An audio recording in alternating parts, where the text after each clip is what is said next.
இன்று அதிகாலை நமக்கு கிடைத்த ரகசிய தகவலின் பேரில் தாடிக்கொம்பு காவல் நிலையத்து எல்லைக்கு உட்பட்ட செங்குளம் ஜங்ஷனில் வந்து உதவி ஆய்வாளர் இவர் நம்ம கோகுலகிருஷ்ணன் மற்றும் ஆய்வாளர் உலகநாதன் தலைமையில் வந்து வாகன சோதனை ஈடுபடுறாங்க.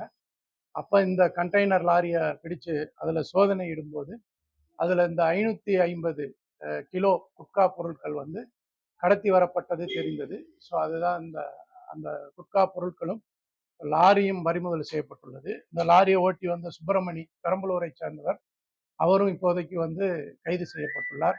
விசாரணையில இருந்து பெங்களூர்ல இருந்து இது வந்து அந்த எம்டி கேன் எடுத்துக்கிட்டு கொச்சின் வரைக்கும் போகுது. அதுல வந்து இந்த திருட்டுத்தனமா இந்த குட்கா பொருளை எடுத்துட்டு வந்து இவங்க வந்து தேனி வழியா போறாங்க.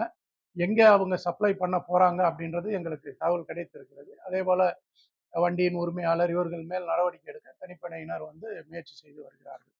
அதுபோல கடந்த இந்த ஒரு 15 நாள்ல வந்து 70 வழக்குகள், இந்த குட்கா வழக்குகள் போடப்பட்டு 73 பேர் வந்து அரெஸ்ட் பண்ணியிருக்கோம். அதுல 957 கிலோ குட்கா பொருட்கள் வந்து கைப்பற்றப்பட்டுள்ளது. ஸோ அதுபோல கடந்த ஒரு 15 நாளா கஞ்சா வழக்குகளும் வந்து இந்த 80 வழக்குகள் போடப்பட்டு 102 பேர் கைது செய்திருக்கிறோம்.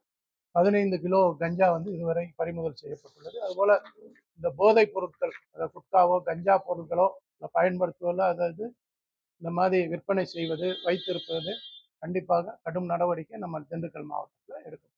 ஆமா, கண்டிப்பா. அதாவது பள்ளியில வந்து பள்ளிக்கூடத்துல இருந்து 100 yardsல வந்து எதுவுமே புகையிலை பொருட்கள், ஈவன்ஸ் பீடி, சிகரெட் கூட விற்பனை செய்யக்கூடாது. ஸோ அது வந்து நம்ம ஸ்ட்ரிக்டா இது பண்றோம். அப்படி ஏதாவது அந்த பள்ளி இது அந்த விற்பனை செய்தா அவங்க மேல வழக்கு போட்டு அந்த ஷாப்பை கூட சீல் பண்றோம். இதுதான் நான்